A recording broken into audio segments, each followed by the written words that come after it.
You know, when you look at this Missouri team, really came away impressed, especially with what Coach Drinkwitz and his staff have done without spring ball. Probably not your usual summer and fall camp. The way they put it together in the last game, I know the game didn't turn out the way they wanted, but just watching them play, the way they played, the toughness they played with, they never quit. The physicality, very well coached, and I'm sure they're just like us from week 1 to week 2.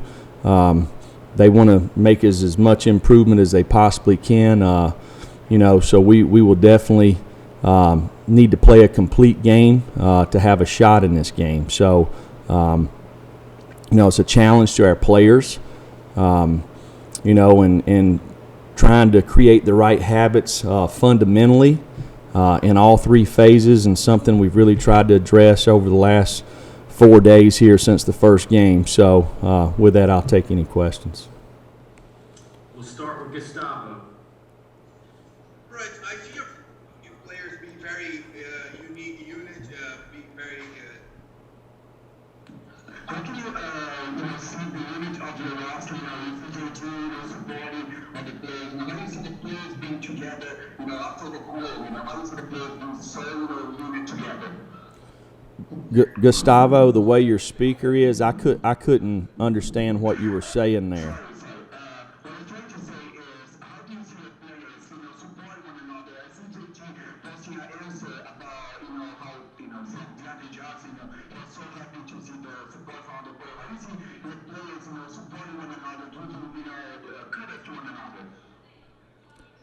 Can somebody tell me what he said? It's the way his speaker is. I can't hear it. Gustavo, we'll go back to you when you get the audio right. We'll go to Trey Wallace first. Jeremy, can you discuss your secondary a little bit? I know you're not going to go into detail about positions, but how do you think Bryce Thompson, Alante, with the return of Tate McCullough potentially playing that safety spot, how would you sum up where the secondary is at on this Wednesday evening? We had 3 guys that were really out for most of our preparation last week. We've got 2 of them back, so that will be a positive in having Jalen and Warren Burrell back. So gets guys where they're kind of used to playing some of the same spots. But until you play in live settings, which Tank got to do and Warren did a little bit last week, got to be able to tackle in space, got to play the ball, got to be able to play man-to-man, got to be able to make calls, as they give you different formations and stuff. So, I'm sure these guys, and like I hope the rest of the secondary does, I hope we continue to work hard to improve, and as the game goes on Saturday, we get better as the game goes. Go to Patrick Brown. Jeremy, it looked like you guys played a lot of guys up on the defensive line and an outside linebacker the other night. How much of that is kind of based off personnel of the other team? How much of that is you guys maybe still trying to figure out who can help you best? Well, we feel like we got some guys that, we got a lot of guys that we think can contribute. There's some of the guys like John Mincy and Amari Thomas that only maybe played a couple of snaps. They need to play more snaps. Darrell Middleton, hopefully he'll get a chance to play in this game. But we need to play a lot of guys, and at the outside backer position, we need to continue to do the same thing. Go to Vince Farrar. Coach, we really didn't see much of Gray and Chandler on the field at the same time. Is that something that just South Carolina didn't give you the looks? Is that something you'd like to see more of moving forward to give you guys multiple threats on the field? Well, we've got some wide receivers that we feel like are kind of like running backs. Velus Jones is a guy that returns kicks, and he carried a couple of rocket sweeps the other night, and Jimmy Holiday's kind of that way. I would like to see us play, Jabari and T a little bit. T's getting back healthy, and Jabari's had a really good camp, so we're going to need more than 2 running backs as the season goes, so we need to get those guys some touches. We'll go to David Oven. Jeremy, do you anticipate expanding your receiver rotation a little bit this maybe get some of the younger guys in there? Well, we've had 3 more practice dates, so it's been really good for the freshmen, to continue to grow and develop. They're going to work hard. They're going to continue to have a better understanding, and as the season goes, they'll really control their role. How they practice, how they prepare. That's it's kind of the way it is with all positions. But I think there's some guys there that have the ability to help us. And they've got to work hard to be prepared to do that. Mike Wilson. Jeremy, I was just wondering, what do you remember about Danico Slaughter's recruitment through the last cycle? And is it a surprise when you go down to Georgia and a guy right outside Atlanta that maybe there aren't more people keying out a player of his caliber? Well, he's a guy that came to our camp, had a chance to see him work out, see how he responds to coaching. He had a really good senior year, had a good program, so he's a good kid, good student. It's doing the right things important to him. So he's a guy that comes to work every single day, and, the way he goes about his business, he's going to continue to improve and get better. Go to Ryan Cruz in the Daily Beacon, and then back to Vince.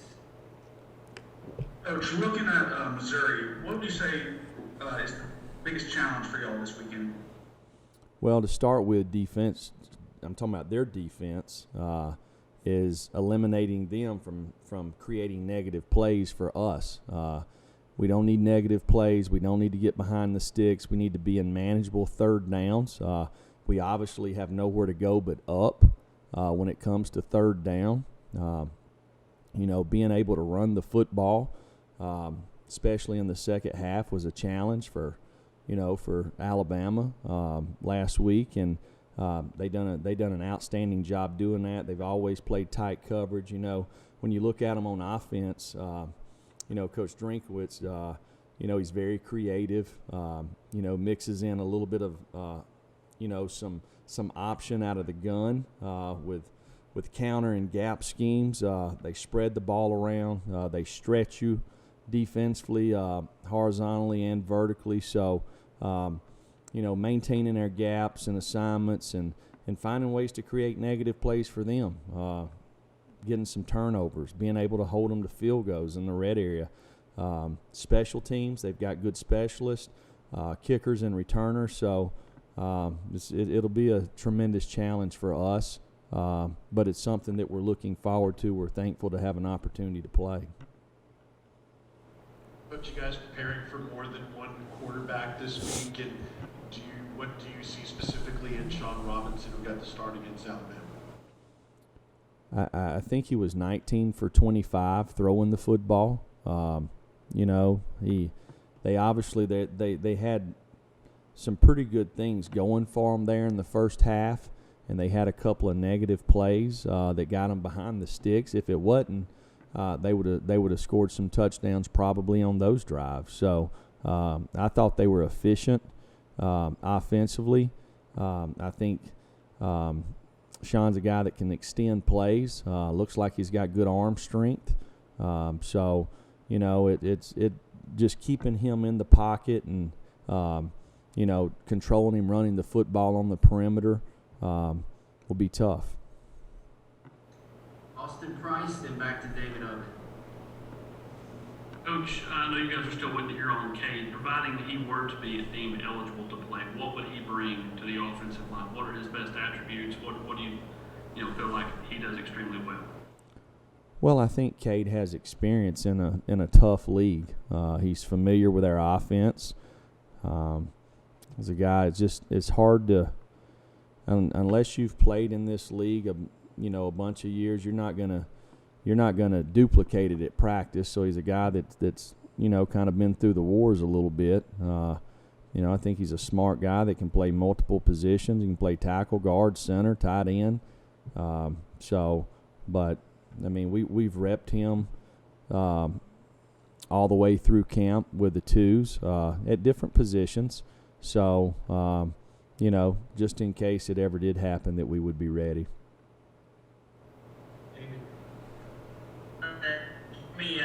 Eli Drinklett's his third job in 3 years for him. How far back did you guys go to study his offense, and then what was that challenge like?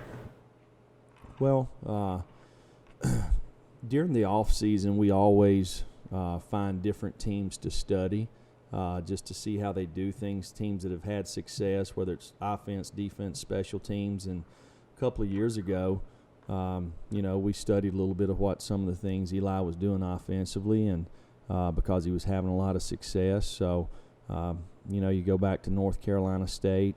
That's as far as we went back. Go to Patrick Brown and Trey Wallace. You mentioned, you talked a little bit about the secondary earlier. What did you see from Alontae Taylor, and what did you think? How did you think he played the other night?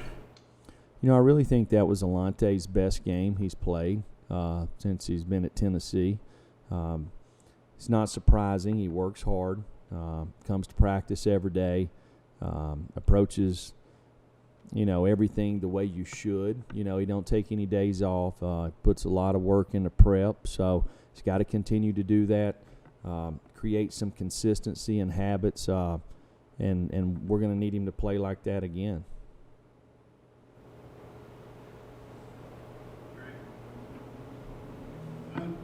Jeremy, special teams wise, are you glad you got a couple more days to try to figure out the situation when it comes to long snapper and also field goal kicking? How's that going to work out this weekend? How much prep do y'all really put in during midweek practices? For special teams, it consists of about a third of our practice every time we go out there. There's nothing to figure out for me. Will Albright's going to go out there and snap again. He's a guy that I believe in. He made a mistake. I made a lot more mistakes Saturday than he did, I can assure you. Somebody that he's going to go out there and he's going to do a good job, and he's going to be a great player for us. So, we'll continue to go the way we have been with him and Solinsky, and let them swap in and out.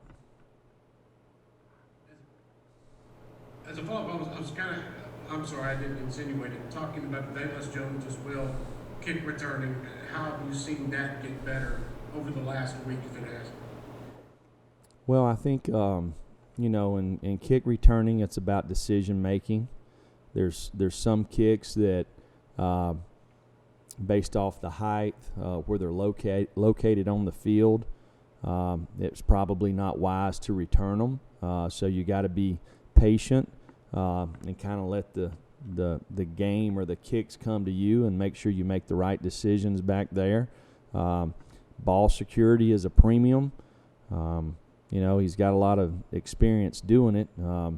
It's the first time in this, in our league this past week. I thought he'd done a really nice job, and he needs to continue to do that.